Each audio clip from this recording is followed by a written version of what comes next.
that means you have to contribute, not only with your knowledge, but providing a nuanced solution.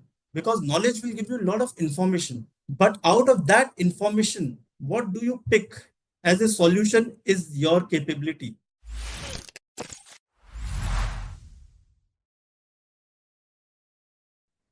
Hello and welcome back to the Super Lawyer YouTube channel.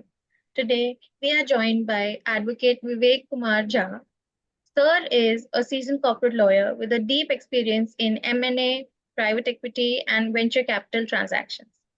Currently, partner at Fox Mandal Associates, he advises a wide range of clients from large corporations to global investors on complex cross-border deals. With almost 20 years of experience and expertise in structuring due diligence and transactional documentation, he brings a well-rounded legal perspective to the field. We are excited to welcome you today, sir, and gain experiences from your insights. My name is Anshi and I work as an associate with the Super Lawyer team. Divya Dubedi ma'am is our team lead at Super Lawyers, and we welcome you today. Thank you so much for being with us today, sir. Thank you so much, Anshi. Thank you so much, Divya, for inviting me for this talk, and look forward to engaging interaction, which is very valuable for our viewers as well. And in the process, we also learned every stakeholder is at benefit, actually. Rightly said, sir. Thank you so much. Most welcome to our Super Lawyer YouTube channel. It's an immense pleasure for us.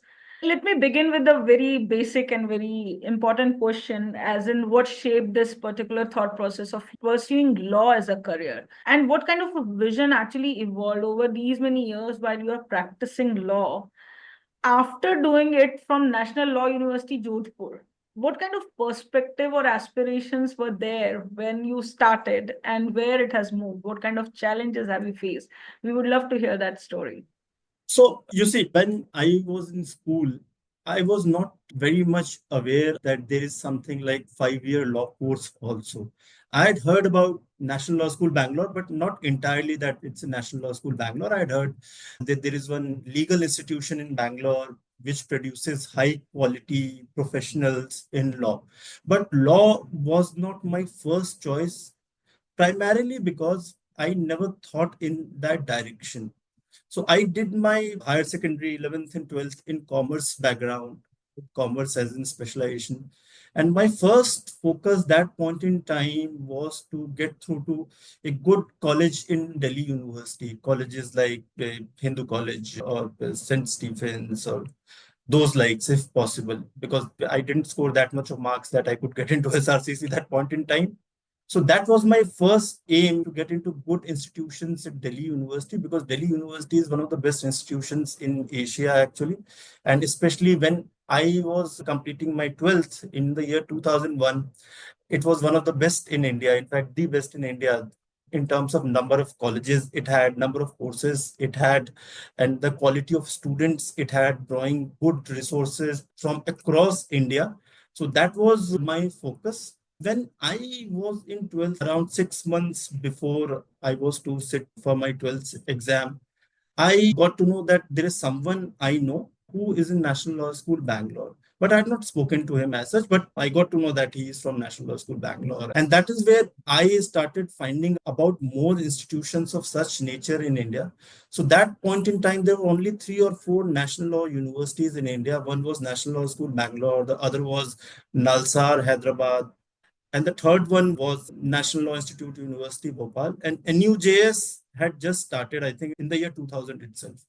So there was limited visibility of these institutions also. I'm from Jaipur, the capital city of Rajasthan. Maybe students from metro cities like Delhi, Bombay, Chennai, Bangalore would know more about these institutions. Students from tier 2 cities did not know much about it. But when I get to know there are 3 or 4 institutions and NLUs in India at that point in time, I filled up my forms, applied to National Law School Bangalore, applied to Nalsar, applied to Bhopal, and wrote their entrance test also. While I was doing so, there were a lot of talks about a NLU to be set up in the state of Rajasthan. There were a lot of parallel discussions between the government officials when to set it up. So NLU Jodhpur was to be set up in the year 2000, but for certain reasons it could not be set up. And it was decided very, very close to around, let's say, April and May 2001, that NLU will be started in Jodhpur in the new academic session. Okay, next 3 months actually. And it was there in all local newspapers, etc. I also read about it. I was already giving a couple of entrance tests for other national law schools that point in time. I also gave an exam for NLU Jodhpur. I was successful in securing a rank there, getting selected, to be honest. And that is how my journey began. In parallel, I had taken admission in one of very good colleges in Delhi University. I withdrew my candidature there and went with Jodhpur. There was a reason I went with NLU Jodhpur. Institution had just started, so there was no legacy for the institution as such, because that 2001 was the first batch of the institution. And the prospectus of NLU Jodhpur, very small prospectus, 10-page prospectus, was written himself by our first vice chancellor. And I can tell you that 8 or 9-page prospectus spoke volumes of what that institution could be. It was worth 100 pages prospectus, that 8-page prospectus. And in fact, one of my known one who was senior to me, he read that prospectus in his free time. He told me, if you get a chance to join this institution, do join this institution, because the way the prospectus is written, I think this institution will be a very good institution. And exactly that happened. I got through NLU Jodhpur, and there I started my journey as a law student. Mind you, I never thought that I will join a legal profession as such, but it happened so. And initially, it was very, very difficult. We had 2 shifts of classes in NLU Jodhpur. First shift was from 8 a.m. to 12:30 p.m. And then there was a lunch break. We did not have our own campus for first 3 years. So there was a transitory campus in the local university campus, basically, for us, small campus. And then we were living in a hostel which was far away from our university campus. So we will come back to our hostels. And then there'll be a second shift of classes from 4 p.m. The timetable said it was up to 7:30 p.m. in the evening, but it will stretch to 8:30 p.m. or 9 p.m. And the class was undertaken in the canteen area of our leased building. So we had no infrastructure as such, no physical infrastructure as such. The only thing we had with us that point in time, that all of us over a period of time, we were mentally united, subconsciously united over a period of time, that we are going to create an institution of great eminence. And we take pride in ourselves that we are part of the first batch of the institution. Otherwise, being part of the first batch of any institution is like a guinea pig, an experimental set of population, experimental samples, just to see how things go. Things go well, institution becomes well known. Things don't go well for 3-4 batches. Institutions take time to actually grow over a period of time that way. But as I said, our batch, we had a very limited batch, total of 41 students. Over a period of time, we got subconsciously united and took pride that we are part of the first batch and saw that as an opportunity. That first batch is the most important batch, because this is the batch which is laying down the foundations. But there was a great opportunity for all of us. And that is where I would use this platform to also thank my first Vice Chancellor, Professor Dr. NL Mitra, a great man. He had the vision right from day one how he wants that institution to be. And only because of his vision, our institution started doing well right from the first batch. And his vision, we were able to imbibe to some extent over a period of time. We are very, very proud that we are part of the first batch of NLU Jodhpur. Now, you see, there is no one who can guide you. There is no one who can guide you how to apply for LLMs. There is no one who can guide you how to crack into tier 1, tier 2, 3 law firms or top legal job in companies. There is nobody to guide you. And that is where we got a lot of exposure, because there was no one to guide us. We were our own torch bearers. So we did a lot of trial and error method, actually. We studied a lot that point in time, processed more information. That is something which really helped all of us. It also helped me a lot, because by the end of my second year and start of my third year, I knew what are the areas I should specialize in, how I should take it forward. I knew it like other students also, subconsciously, because we have already tried and tested a lot of things. A lot of things didn't work out. Only a couple of things worked out for us. So we knew. It's like saying, 1,000 ways a thing will not work. Indirectly, one way the thing will work. So this was my experience at NLU Jodhpur. I was very interested in corporate laws to start with itself, because I had a commerce background in my 11th and 12th class. That really helped me. And I was from ICSE board. So I don't know now, but that time ICSE board, some subjects were highly specialized. For example, the economics that I read in class 11th and 12th was the same economics a BA economics honors student was doing in Delhi University in second year or in the third year. So that was the level of certain subjects. I had a lot of interest in economics, commerce, and accounts. That is something which really gave me a head start, an automatic head start when I was reading corporate laws actually, because corporate laws are all about companies, actions, how company is dealing with stakeholder. I had done a bit of it already when I was in higher classes of my school. So that gave me a head start and that gave me a lot of confidence. It's not only about confidence. Confidence has to be backed by substance over a period of time. How to generate that substance? Now, a lot of good students are writing blogs, they are doing podcasts, they are making videos on discussions, etc. They are joining panels or contributing to panels. But in my time, there were only limited avenues that were available as far as your visibility is concerned.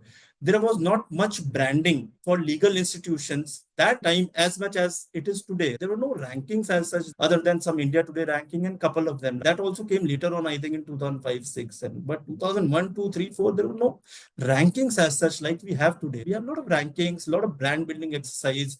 In fact, I go to a lot of networking events. I see representatives of legal institutions also being present there and doing networking there, branding their institution. So those things were not there. Only way you could have done it on your visibility, on your institution visibility, was winning more votes or writing articles. Even writing articles, there were select journals like All India Reporter, Criminal Law Journal, Company Law Journal, and a couple more.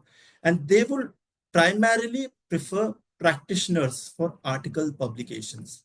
Practicing advocates, a lot of practicing advocates and retired judges wrote in All India Reporter. That was very famous and very esteemed and must be even today, I presume so.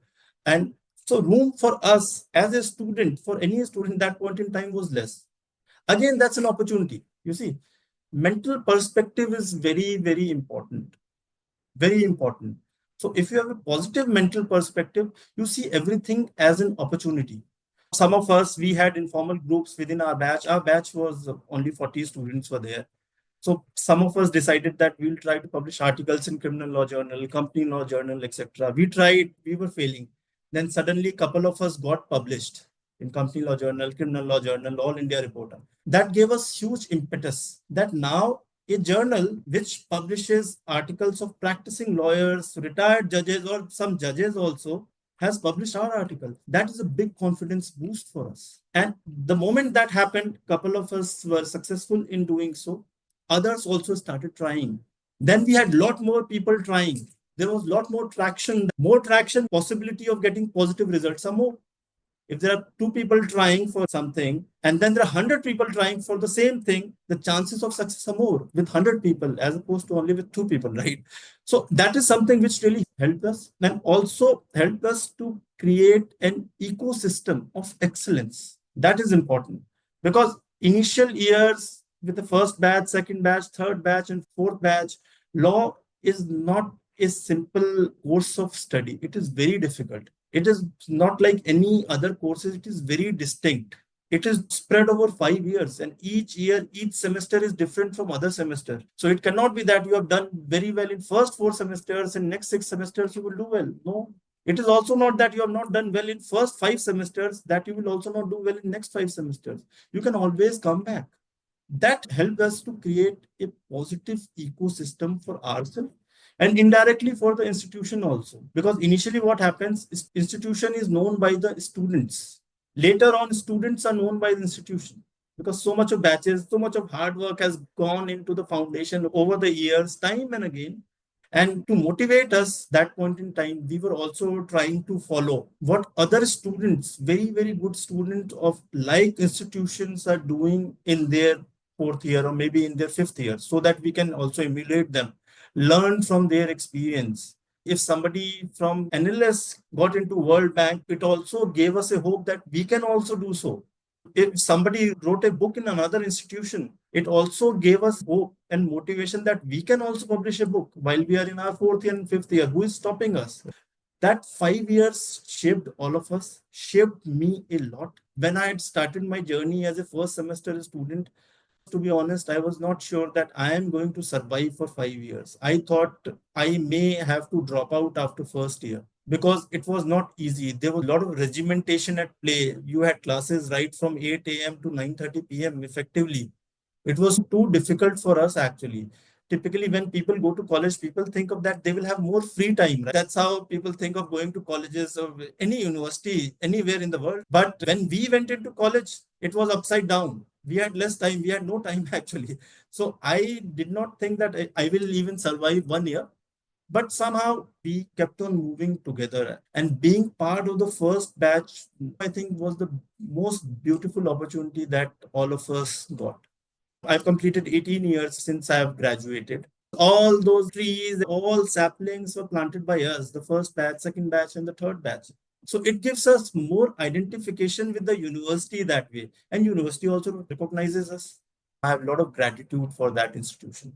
Moving from institution to practice of law, as I said, I was always very interested in corporate laws. I used to read a lot of articles on international forums. I think it is practical law today. At that point in time, it was West law.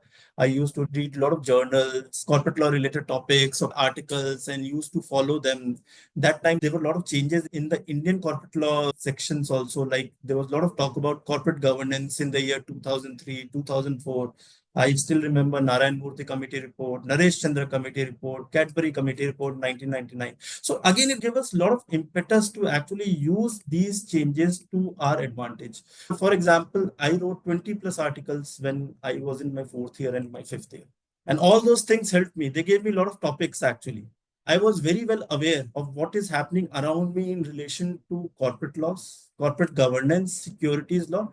And I took that as an opportunity to write about them, build my visibility, talk about them, try to go to right internships. Once you have known your ecosystem, you have known your ground well, then you know what is your next step, what is your way forward. Without it, it is very, very difficult. So I knew that I'm very interested in corporate law, securities law. I was trying for an internship within college when college applies. Nowadays, scenarios a bit changed, but that time College Placement Association was doing. I wanted to intern at SEBI, for example. I got a chance to intern at SEBI. And again, I was fortunate. It was a 4 week internship. The day I joined, I was given a task to make a compendium of orders passed by SEBI in last 3 years. I did this internship in 2004. So when I went on to the intranet website of SEBI, we had access because we were interns there. I saw that there were around 550 orders that SEBI had passed. I had to summarize those 550 orders in a tabular format given by my senior, who was assistant legal advisor at that point in time. And I did that day in and day out. I used to enter SEBI office at 9:30 sharp, like everybody else. And I used to stay in that office till 9:30 or 10:30 p.m. By 5:30, 6:30, everybody would have left. So either the office caretaker, etc., were there, or I was there, or maybe a couple of seniors, those who had urgent deliverables also, because it's a regulator. Those were there. So I had a chance to analyze more than 500 orders passed by SEBI. It gave me a wonderful exposure. I could not have got that in my entire career because I do not think any lawyer or anybody in a particular stream would analyze 500 cases at one go. Because you don't, because you go by what is your client requirement, what is the nature of case. You see select precedents. You don't see 500 cases as precedent. But I was very, very fortunate. So while I was doing that, it augmented my learning in corporate laws. So when I came back to college, I knew inside out about all SEBI regulations, the sections, the provisions, which SEBI order got overruled by SAT in last 3 years because of the work I have done. So I was very fortunate in that way. I carried on my learning. So I read more on securities law, for example, more on corporate laws. In our institution, one thing also which really helped me, I am part of the first batch in India of a 5 year integrated law course in law and management, BBA LLB. NLU Jodhpur started that course in 2001.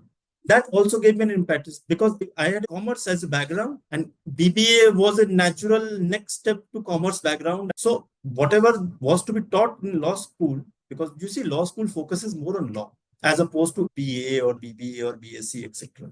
So the BBA part I had already done in my school, more than 90% of it. So I could focus more on law in the later years to come. And Somehow my internships were such, they helped me to explore myself as a person also and myself as a future professional also. I did my first internship with Mazdoor Kisan Shakti Sangathan, MKSS.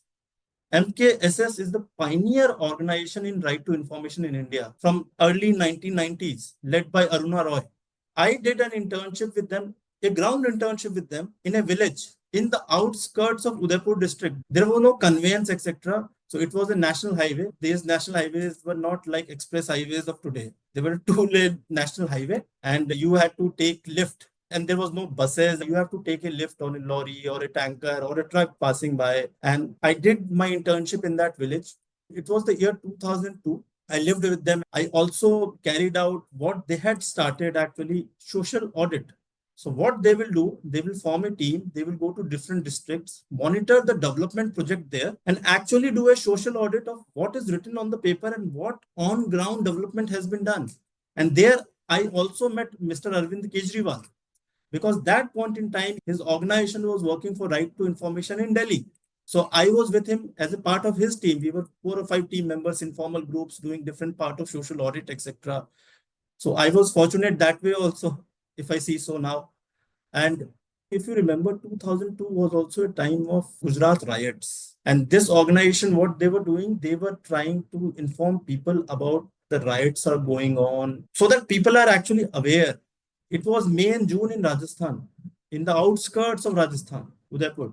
And we had a cycling project wherein we will go to different villages. We had targeted, I think, 50, 60 villages. We'll go, we'll interact with them, spread awareness, also talk about right to information, etc.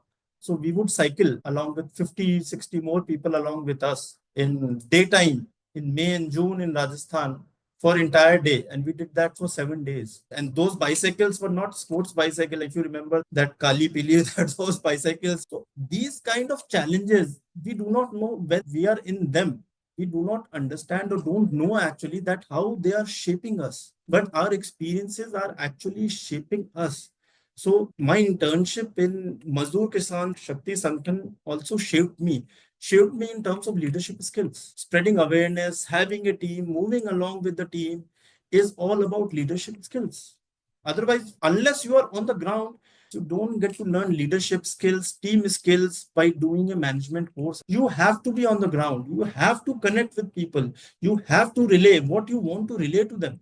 Now, spreading awareness in the remote villages of Rajasthan is very, very challengeable, because forget about English. You will not find people, those who will even speak Hindi. They will speak Marwadi or different languages, because different areas have different nuanced language also.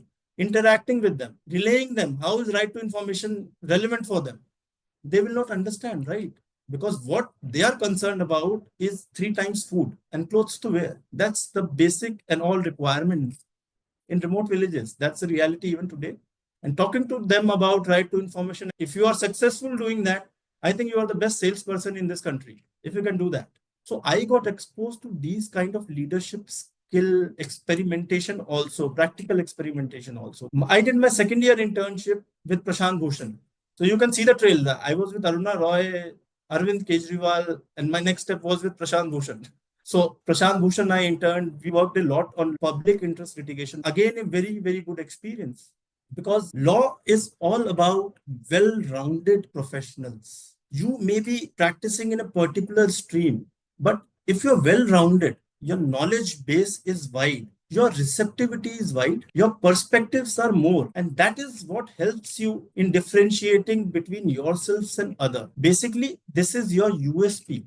Any lawyer or any student who has more perspectives is a couple of steps ahead than any other knowledgeable student. Any professional who has more perspective is 2 steps ahead of any other professional having host of degrees, host of experiences, best of salaries. Does not matter. It's all about developing perspective over a period of time. In that way, my internships also helped me. Then I interned at KPMG, Bombay, in my 4th year. I learned how are accounting firms important for legal practice of corporate law. Because when you think about law, you think about law in isolation or in silos. Actually, it doesn't happen. Law requires a context to operate. Without the context, we will not be able to apply law.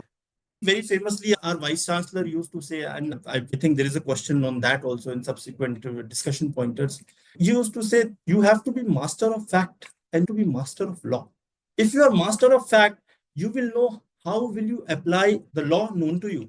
If you are not master of facts, you don't have expertise on your facts or a subject matter, then how will you apply law? How will you get desired results?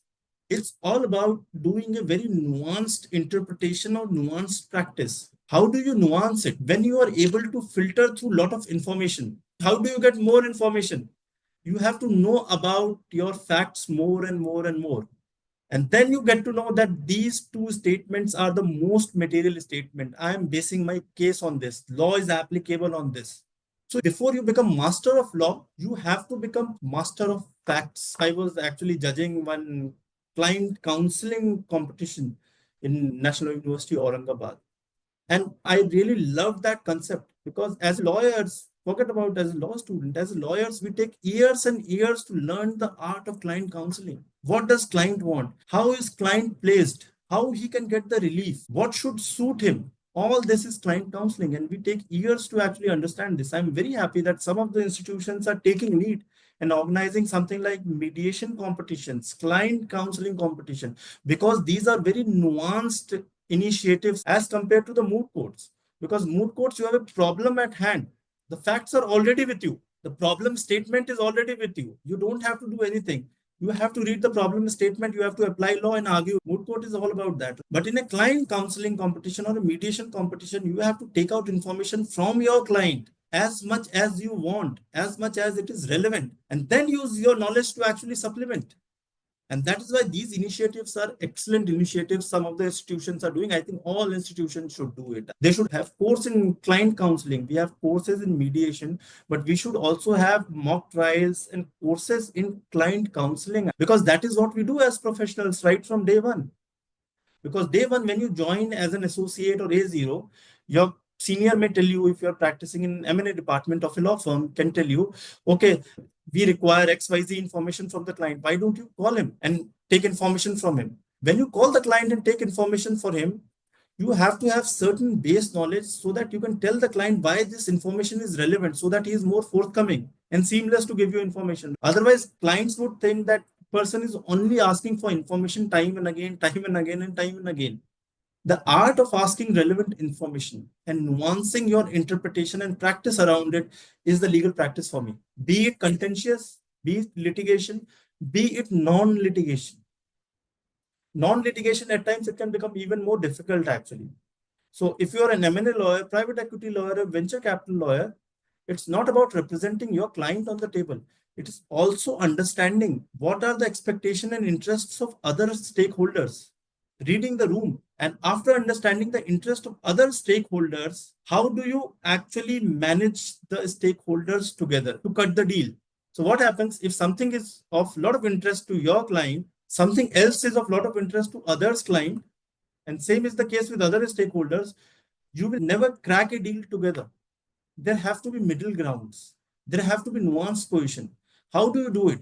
You have to have that mental perspective to understand the interest of other stakeholders. Like we say, a good lawyer is a lawyer who understands the mental framework of judges as if he is the judge, as if he is asking the questions so that he can preempt the questions and include it beforehand while arguing and in his pleadings. Same thing applies for corporate lawyers also.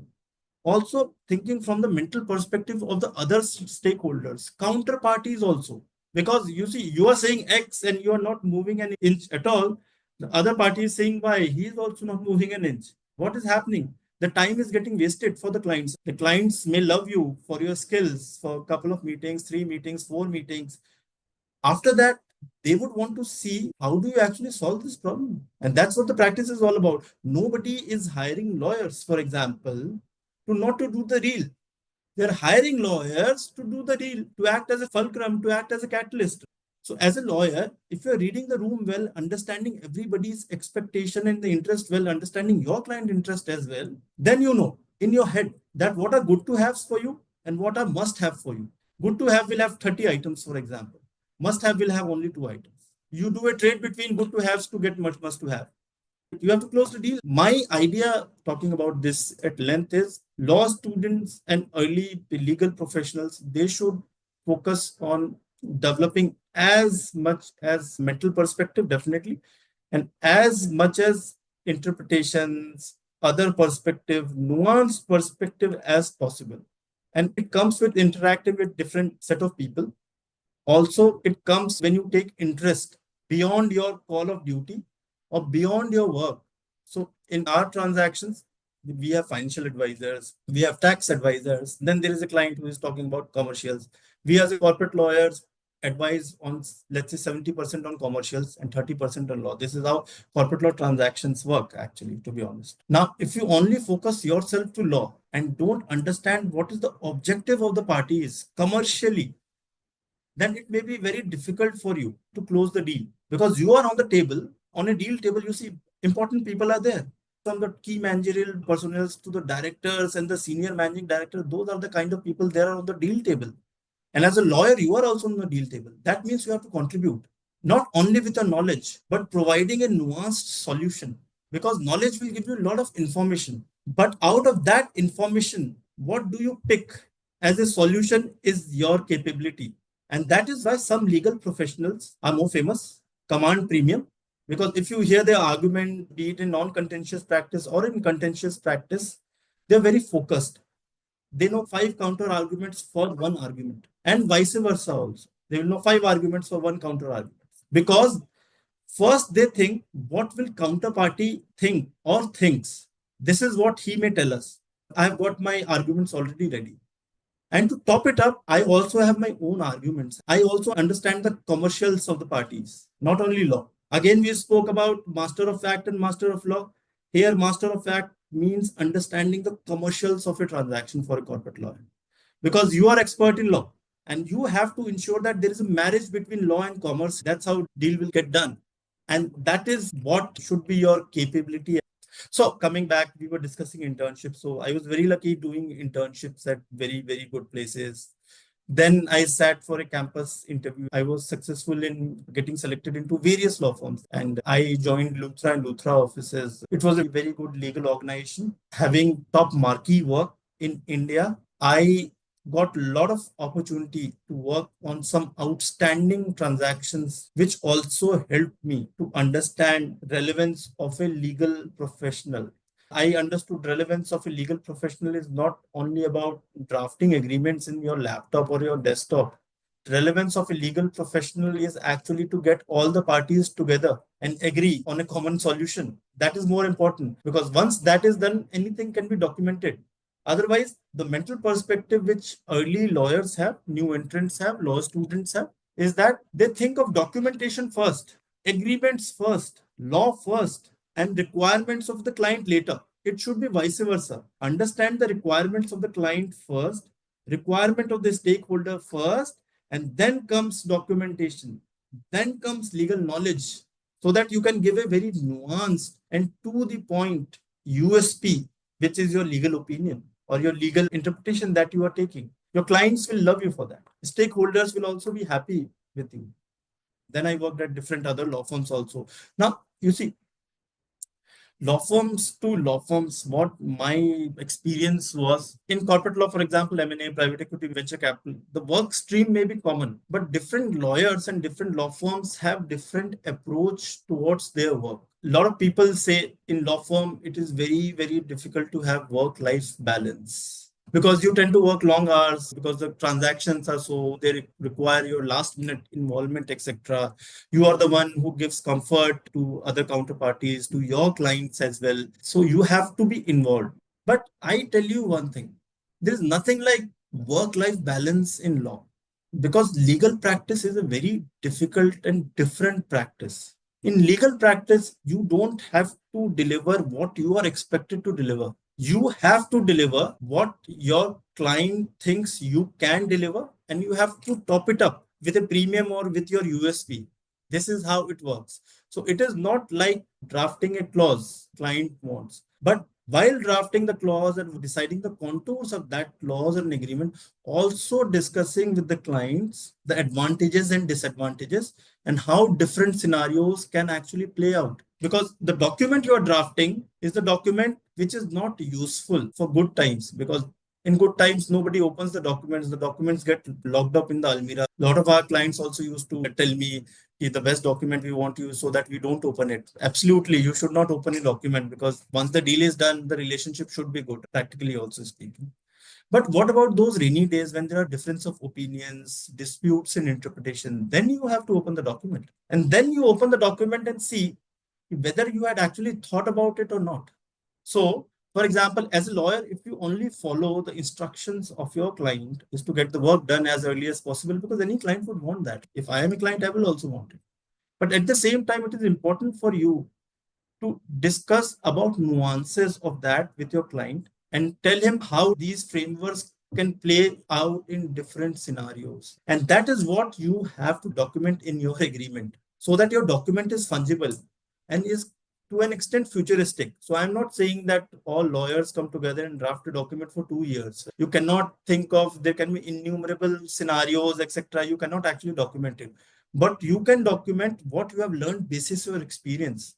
So like I have done 200 plus M&A deals, private equity and venture capital deals. I have had a lot of learning, for example. So I'm carrying that learning when I'm doing my 251st deal. I'm carrying the learning of 250 deals that I have done in the 251st transaction. And I'm also telling my client, also include this scenario. What if this happens? What you will do? Let's include that, because you never know. Because commercial transactions in India are increasing. We are almost a $4 trillion economy, and we are moving to a $8 to $10 trillion economy in 25 years. In last 75 years, we have added 4 trillion. In next 22, 23 years, which is 2047, we will add more than 4 trillion, which we could only add in 75 years. So the pace of growth will be faster. There'll be a lot of opportunities, but at the same time, there'll be a lot of complications also.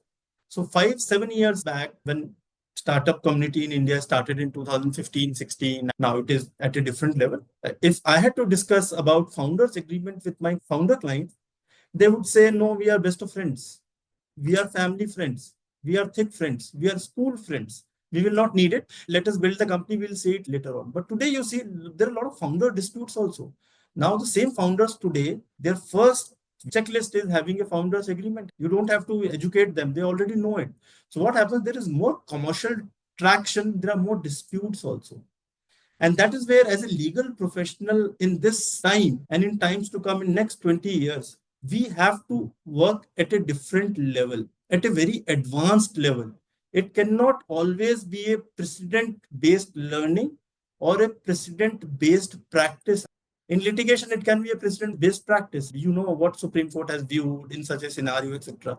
But in corporate law, M&A transaction, private equity, venture capital transactions, there are no court judgments that is applicable. It is up to the parties. What is the nature of the parties? What is the nature of investment, amount of investment, nature of business of the company? All these things play a very important role when you're dealing with both the parties, your client as well as the counterparty. And how do you stitch the deal, to me, is the real premium you give to your client, and that is something they pay you for. They are not paying you for a regular work. They can get it done from anybody else also. And then there is artificial intelligence also in the picture, which will draft a shareholders and share subscription agreement. But what you give based on your previous learning is something no automated platform can give, because there are a lot of practical nuances you handle while doing so. So that is why very important, today's lawyers, today's law students also, to think in those terms. Wear both hats.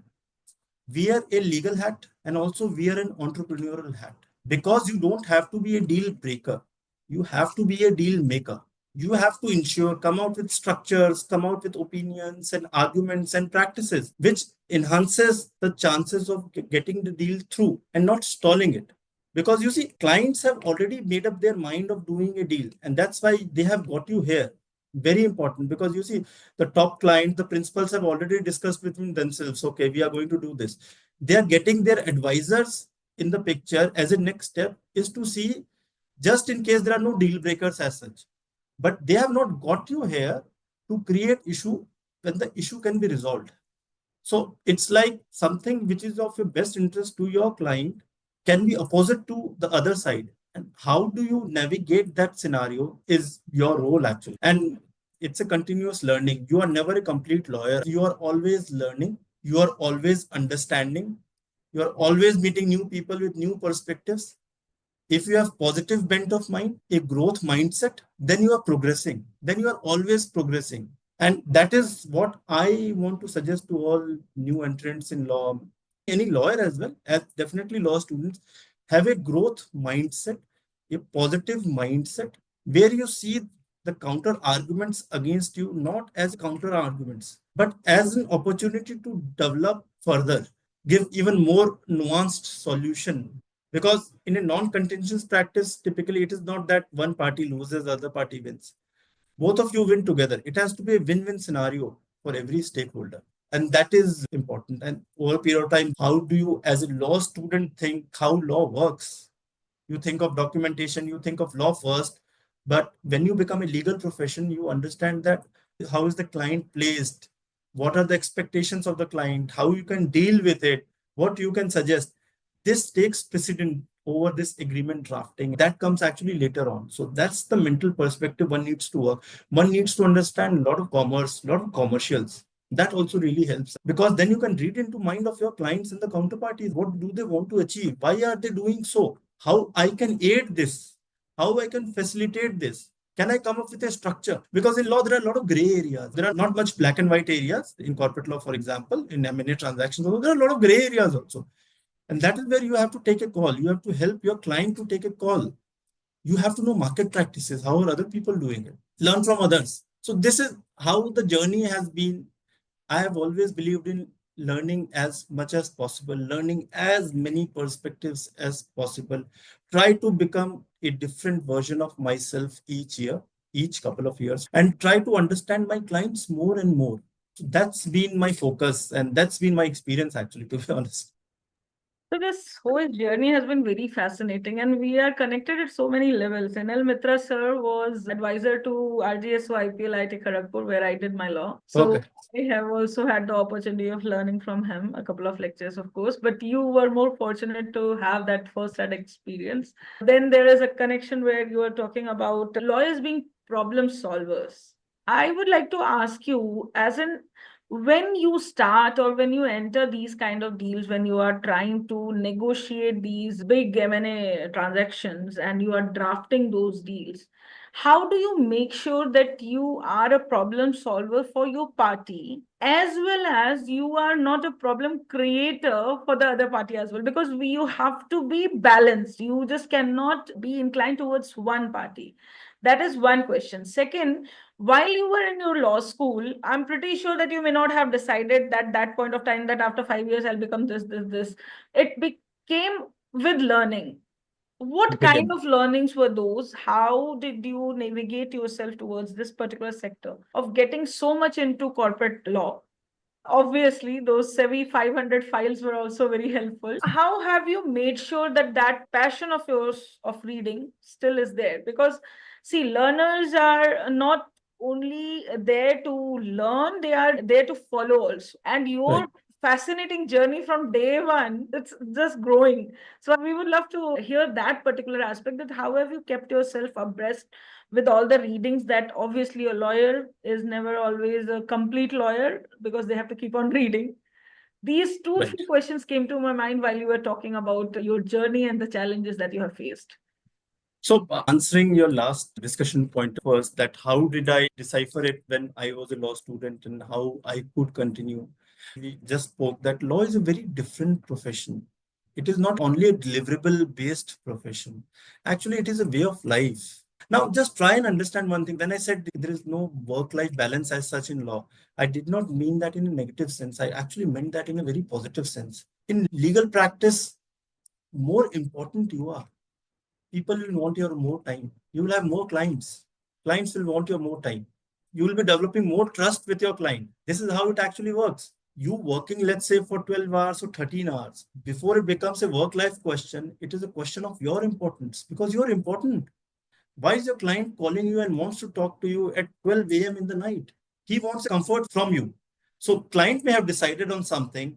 We have a lot of clients who are brilliant people with management backgrounds from Harvard business schools, but still at times they will discuss with me. They have already made their decision, but still they will give me a call. I am thinking on this directions. Do you have any thoughts? You see how valuable you are to them, because your one word, your one input can give them comfort or discomfort. In fact, discomfort can maybe give them more light, more options to think on the decisions that they already wanted to make. So your importance here is inversely proportional to the time you have at hand. Because as a normal employee in any other profession, I go by the clock. Legal profession is a way of life which doesn't go by the clock. It's a way of life. This is how you live. And you are able to manage everything together. So a lot of pieces in our lives move together. It is not that when we are at work, other pieces are not moving. Other pieces are also moving. When we are traveling, we are taking calls also. When I am on a holiday, for example, if a client wants to have a quick call, I'm taking that quick call. That does not take away my holiday leisure plans. In fact, it makes me more important.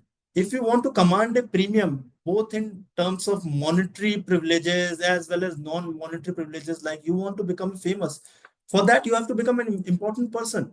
To become an important person, you have to be a trusted advisor to your client. And why would any client chase you? He thinks you are relevant in the system and you have to give him time. That is why you see a lot of lawyers, top lawyers, they're working for 18 and 19 hours a day. They still have a great life, great travel around the world, within India, outside India, great family life, great professional life. How are they doing so? And why some of 95% are not able to do so? Because we don't go by the clock. I am talking to you right now. I am also learning. It is also giving me an opportunity to express myself. Now, I have two ways to think about it. Either think this as an opportunity of viewership, a lot of people will listen to me, see my videos, and also gives me a chance of audience, having good communication, developing my communication skills as I'm talking to you with examples. Or think, oh, we have already crossed 1 hour. Okay, let me see, another 15 minutes, I'll complete it. There are two ways to look at it. A growth mindset looks at things very, very differently. And that is where I have seen a lot of difference in my own life also. In my initial years, when I was a junior, I wanted to complete my work as early as possible, which even today I want to complete my work as early as possible. But once the work was completed, move on to the other work. And that is a pattern with lawyers, which do not believe that law is a way of life. But once you believe and have a positive mindset that law is actually your practice, your profession is your way of life, you operate very differently. You're doing 578 transactions together. Doing 578 transactions together means you are interacting with 50 plus people together at one point in time. 50 people know you directly in meetings, in calls, see your emails every day. Those 50 people are talking to another 50 people about you, some way, directly or indirectly. Look at your reach. Look at your aura is wider because you believe law, your profession, and what you're doing, your actions are way of your life. That is how it is happening. Otherwise, there could be someone who can say, I cannot handle more than one transaction or two transactions. He is limiting himself. So this is something which, when I was a law student, I took a lot of interest in corporate laws. Corporate governance was flavor of the year that point in time. As I said, Naresh Chandra committee report, Narayan Murthy committee report were very helpful to me. I happened to read both the committee report inside out. And if you read any of these committee report inside out, 200 pages, you know everything about corporate law practically, because they are the people of great experience in life. And if they are doing some task, they are drawing experience of 20,000 people they have met in life in one committee report. And I also understood the importance of how legal market is shaping up. As I said, knowing your ground is very, very important. And if you know your ground well, then you also know what are the movements happening in your ground, in your practice area or your to be practice area. So I knew when I did my internship in SEBI, did a lot of work there. When I came back, I knew there are a lot of movements in securities related law, a lot of other judgments are coming, a lot of new laws are coming, not only in India, also outside of India with Securities and Exchange Commission. I also started reading about Securities and Exchange Commission and see how is SEBI different from SEC. How did I create my interest? I created my interest by further developing the work I did in internship when I came back to my college. Otherwise, what happens when you go to internships, you do work there. Once you are back to college, you forget everything. So your internship is as good as nothing. It's only a statement on your resume. That's it. Because you have not further developed it. But I was somehow fortunate, had that growth mindset that point in time, which helped me to actually develop on my knowledge. When I came back from my internships, read a lot of corporate governance stuff, I started writing articles. Getting article published gave me lots of motivation, gave me also a lot of fame within the university also. I was always thinking of cracking something, doing well something. So my whole focus as a student in my fourth year and fifth year, every utilization of every second I have done was about creating something good for me so that people know me, so that people talk about me. And nothing comes for free, it comes with a lot of hard work. But I never felt my hard work because I was in that momentum. So once you are in this kind of a growth momentum, positive mindset momentum, you are not doing any hard working. You don't require to do any hard work at all. It automatically flows in that way because you are in that momentum. Somehow I was lucky to be in that situation and having created that momentum for myself, that I was only moving forward. That really helped me. And this is what I want law students of today or young lawyers of today to do. Get into that momentum, give yourself a chance, because legal field, if you don't have passion for law, can get very difficult actually. You have to have a lot of passion for law, a lot of passion for the work that you are doing, and it will show in the solutions you are giving to your client, in the discussions you are doing with your client. And that is where the client will appreciate you. He will not think of you a kind of another nut or bolt in the system. He will think of your entire setup. And that is where, over a period of time, the clients have become our friends. If they're buying any car or any vehicle, or their sons or daughters are getting admitted in any law schools, they're also talking to us because they have become friends. Trust has increased. How has trust increased? Because of the inputs that we are able to give. And why we are able to give? Because we are in that momentum, in that positive framework, mental setup. Otherwise, it is not possible because law can actually drain you. Drafting a complicated agreement can drain you for days. You can get buried under work. If you have passion, then the scenario is totally different. I have felt both. I've been on both sides where I've been buried under work. I've been on other side also where I've done way more work than I was doing and did not feel any heat of what I was doing. I was really, really enjoying it. I was enjoying my time with the clients. I was enjoying while speaking on the conference call that a lot of people are listening to me. That's an importance. I was able to somehow give better argument. The client is texting me on WhatsApp, oh, very good, very well done. That gives you a lot of impetus, and that is something which keeps you going. It's like fuel to the machinery. So my advice for all law students and early lawyers is to somehow create that ecosystem for yourself. Think out of box.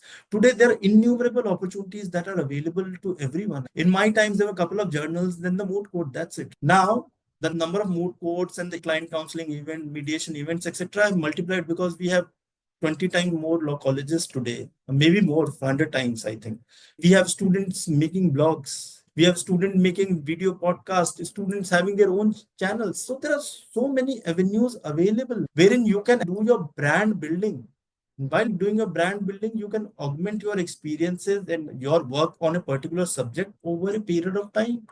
So SEBI, for example, time to time, a gift city regulator is coming out with consultation paper.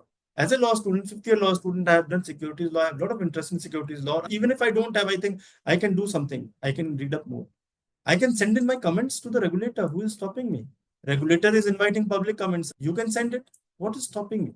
So there are lots and lots of opportunities in today's time that is available with the students and young lawyers. There are a lot of good certificate courses going around. I happen to speak at a lot of good certificate courses. When I was a young lawyer, or forget about being a student, when I was a young lawyer, these things were not there as much as they are today. There must have been a couple of certificate courses, way too expensive. But today, there are certificate courses, 2 hour session for 700 rupees, 800 rupees. And that too, a partner from a tier one law firm actually doing so and sharing his experience. So my advice to all students and young entrants in law, get into that ecosystem, create a momentum for yourself. then you are absolutely unstoppable, because you will see more and more meaning in what you are doing, which you may not be seeing now because you are not thinking in that direction. And your first question, that how do we actually strike a balance when on the negotiation table or trying to be part of a transaction? It is very important, especially for corporate lawyers, to understand what is good to have in a transaction and what is must to have. If you're clear on this, I'm telling you, 80% of the job is done. Now, if somebody doesn't understand this, now good to have bucket list is a 30 item bucket list, and must to have bucket list is a 3 to 4 items. If somebody really does not understand difference between good to have and must to have, he have bucket list of 35 items. He is discussing item by item by item by item, and the transaction which should have been done in, let's say, 6 weeks or 8 weeks is not getting done in 4 months, because he is trying to discuss each point and not trying to solve the points, not trying to understand the other side perspective also. So best approach is, while you put your best foot forward for your client, try to negotiate each point with him, but also see when it is not workable, it is not working around. If it is not working easily with other stakeholders also, straight away have couple of middle grounds to solve those problems. What will do? It will make your deal more efficient. Save the deal time. Deal time at times is very important, because you may be in a scenario wherein your client is investing in a very fast growing startup at a X valuation. You have done the term sheet, and now deal negotiation going for 4 months. That startup can tell you, the founders can tell you, look, boss, we are getting other suitors also at a higher valuation. Either you close the deal or we are moving ahead with somebody else, because you cannot be endlessly trying to negotiate points on transaction documents for another 4 months or 3 months. Very important. Doesn't matter which side you are, company side or the founder side or the investor side, is to work on the middle grounds. If things are not shaping up positively, then work immediately on the middle grounds, see what is the expectation of all the parties and how all the stakeholders could be protected. At the same time, how your client can be protected. Because what happens, a lot of things are practical in nature also. You may want to document it in a certain way, but practically it happens with coordination between the shareholders. This is how it happens. And that is something we will need to understand. So clarity on must have and good to have is very much required. And that is why I tell you, very, very few lawyers have this clarity. They have acquired it over a period of time. And they are called deal lawyers because they make deal happen. They act as a fulcrum or a catalyst to the deal, as opposed to only doing knowledge sharing with their clients. So this is how we are able to strike a balance between our client interest and the interest of the stakeholders on the deal table. While there are multiple other points, it may not be possible to discuss that in video because that can go into some multiple hours of discussion. So there are multiple points at play. But once you're clear on good to have and must to have, 80% of the job is done. What a journey, sir. It starts from this that you entered NLU Jodhpur and you decided to do your 5 year law and then chose corporate law, did internships with variety of legal patterns, not only corporate, but I'm amazed that you did it with public interest litigation, with going to the villages to understand how nitty-gritties work when it comes to fighting the system with the government and against the government, everything. It's a fascinating story that you have shared, and I really don't think it can be accumulated within an hour or so. It is a long journey, and it should be with the learners because you really have done it almost all. From ground to up, you have built this particular law journey for yourself, and it's our privilege that today we have hosted you. For me, I just was mesmerized. I was listening and I was just trying to understand, okay, a person can have this variety of journey and can be so humble to share it with us and with so much passion. And it's absolutely a beautiful interview that I have had today. And thank you so much for being so grounded, so humble, and so open hearted to share your challenges and the way you have learned it. And I really hope that our learners will see that particular humbleness and understand how they should grow and why you have grown. And it's an absolutely beautiful interview, sir. Thank you for being here. And actually, thank you for being our guest and agreeing to share your story with us. It's a beautiful day today. Thank you so much, sir. Thank you, Divya. Thank you, Anshi, for having me here. You see, all of us learn together actually. We don't learn at the cost of somebody else.